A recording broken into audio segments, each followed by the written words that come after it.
আমি এই মুহূর্তে বসে আছি রংপুরের ঐতিহাসিক রেলওয়ে স্টেশন প্ল্যাটফর্মে। এই প্ল্যাটফর্মটি শুধু লাখো লাখো যাত্রীদের যাতায়াতের স্থানই নয়, বরং উত্তরবঙ্গের মানুষের বঞ্চনা এবং দীর্ঘশ্বাসের সাক্ষী। যুগের পর যুগ পার হলেও আমরা এই স্টেশনের কাঙ্ক্ষিত উন্নয়নও করতে পারিনি, আর আমাদের বহু প্রত্যাশিত এবং প্রয়োজনীয় ব্রডগেজ লাইন স্থাপন করা হয়নি। ফলে রংপুরের তথা উত্তরবঙ্গের মানুষকে দীর্ঘপথ পাড়ি দিয়ে নাটোর হয়ে ঢাকায় যেতে হয়।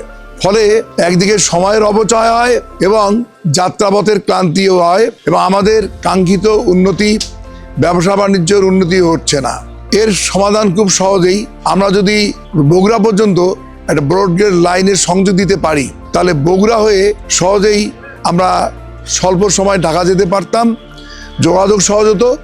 আর আমরা জানি যে উন্নয়নের জন্য যোগাযোগ ব্যবস্থা গুরুত্বপূর্ণ একটা বিষয়।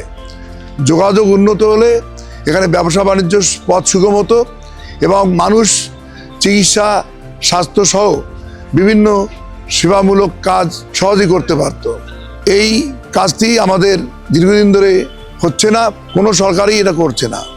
আজকে রংপুরের মানুষকে ঐক্যবদ্ধ হতে হবে।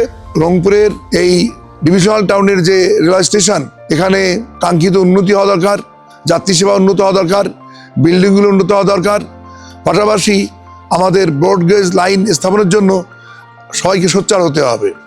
আমি বিশ্বাস করি এই কাজটা পরিকল্পনা গ্রহণ করলে সহজেই হতে পারে, এবং এই কাজের ফলে ঢাকার সঙ্গে আমাদের দূরত্ব কমবে, যোগাযোগ সহজ হবে, এবং আমাদের জীবনে, অর্থনৈতিক জীবনে, সামগ্রিক জীবনে একটা বিরাট পরিবর্তন ঘটবে।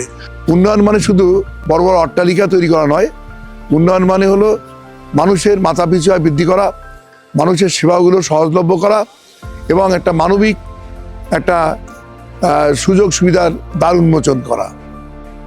এই লক্ষ্যে আমাদের সামনে রংপুরবাসীকে ঐক্যবদ্ধ হয়ে আমাদের ন্যায্য দাবিগুলো আদায় করতে হবে।